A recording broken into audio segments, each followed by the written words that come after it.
Hello friends, આજે આપણે બનાવવાના છે ટિંડોરાની કાચરી. તો ટિંડોરાની કાચરી બનાવવા માટે મેં 3થી 4 કિલો જેટલા ટિંડોરા ધોઈ અને સાફ કરી લીધા છે.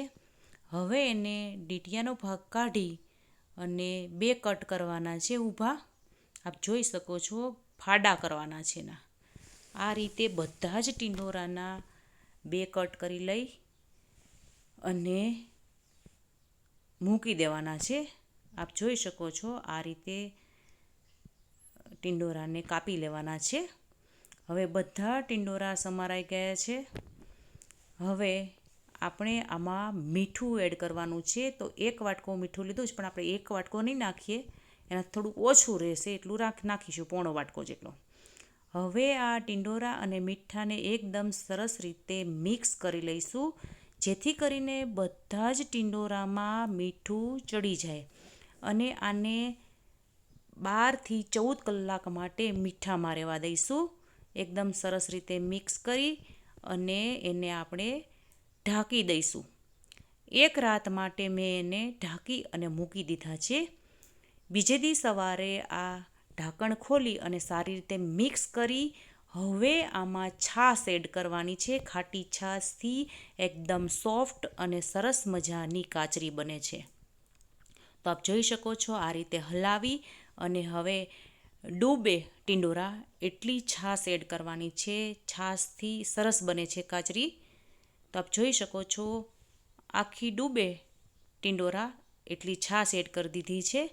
હવે એને ઢાંકી અને 24 કલાક માટે મૂકી દેવાના છે. સવારે મેં એને છાશ નાખી હતી અને બીજે દી સવારે એને કાઢવાના છે છાશમાંથી. તો આપ જોઈ શકો છો, છાશ અને મીઠાથી ટિંડોરા છે એ સરસ મજાના થઈ ગયા છે. હવે એને આપણે તડકામાં સૂકવણી કરવાની છે.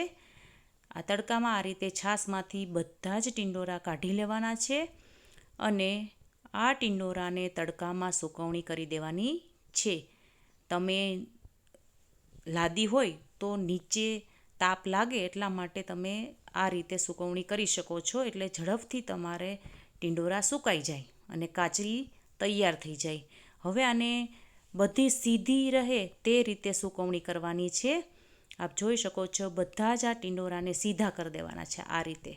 આ રીતે સૂકવણી કરી અને તડકામાં રહેવા દેવાનું. સાંજ થાય ત્યાં સરસ મજાની બની જાય. આટલી કાચરી તૈયાર થઈ ગઈ છે, પણ હજી એમાં ભેજનો ભાગ છે. તેથી આપ જોઈ શકો છો, હજી સોફ્ટ છે. કડક થાય ત્યાં સુધી આને સૂકવણી, લગભગ 1 અઠવાડિયા સુધી આ કાચરીને સૂકવણી તડકામાં કરવાની છે. હજી સોફ્ટ છે. તો આપણે બીજે દિવસે પણ સવારે તડકો આવે એટલે સૂકવણી કરી દઈશું. 8 દિવસ સુધી સૂકવણી થઈ જાય એટલે આપણી કાચરી તૈયાર થઈ જાય છે ટિંડોરાની. હવે આ કાચરીને આપણે આટલી બની ગઈ છે 4 કિલો ટિંડોરામાંથી. હવે આને તેલ મૂકી ગરમ થાય એટલે કાચરી તળી લઈશું. તેલ ગરમ થઈ ગયું છે.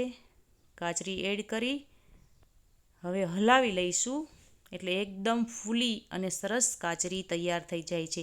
ટિંડોરાની કાચરી સ્વાદમાં પણ બહુ મસ્ત લાગે છે. તો રેડી છે ટિંડોરાની કાચરી. આ સોફ્ટ છે. જો આપ જોઈ શકો છો, એકદમ સોફ્ટ તૈયાર થાય છે. તો કાચરી તૈયાર થઈ ગઈ છે. આ કાચરી કોઠીંબારની કાચરી કરતાં પણ મસ્ત બને છે.